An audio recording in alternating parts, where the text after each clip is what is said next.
Hello ছোট্ট বন্ধুরা, আজ আমরা জানবো রূপকথার রাজ্যে বসবাস করে কিছু জাদুকর প্রাণীর নাম।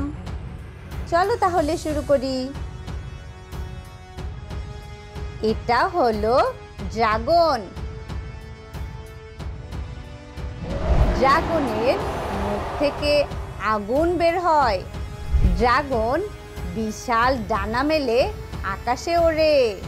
অনেক গল্পে ড্রাগন ধনরত্ন পাহারা দেয়। এটা হলো ইউনিকর্ন। ইউনিকর্নের কপালে একটি জাদুর শিং থাকে। ইউনিকর্ন দেখতে সাদা ঘোড়ার মতো দেখায়। ইউনিকর্ন খুবই শান্ত আর সুন্দর প্রাণী। এটা হলো ফিনিক্স। ফিনিক্স আগুন থেকে জন্ম নেয়। ফিনিক্স মারা গেলে ছাই থেকে আবার বেঁচে ওঠে।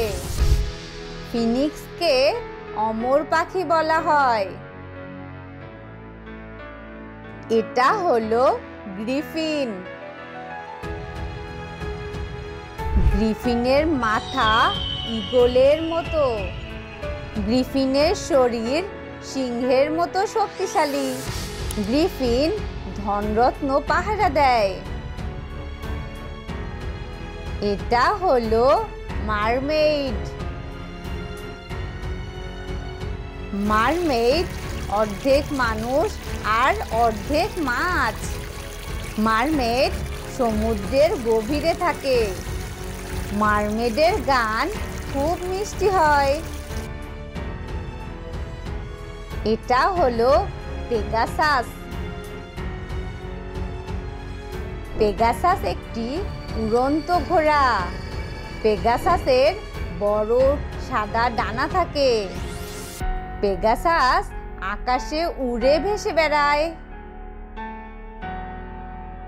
এটা হলো ট্রল।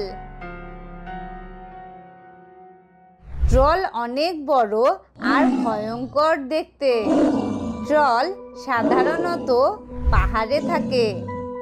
ট্রল কখনো আবার মজারও হতে পারে। এটা হলো উইচ। উইচ ঝাড়ুতে চড়ে উড়ে বেড়ায়। উইচ জাদুকরি পানীয় বানায়। উইচ অনেক রূপকথায় থাকে। এটা হলো জিনি। জিনি প্রদীপ থেকে বের হয়। জিনি 3টি ইচ্ছা পূরণ করে। জিনি কখনো দুষ্টু আবার মজার হয়। এটা হলো জায়ান্ট।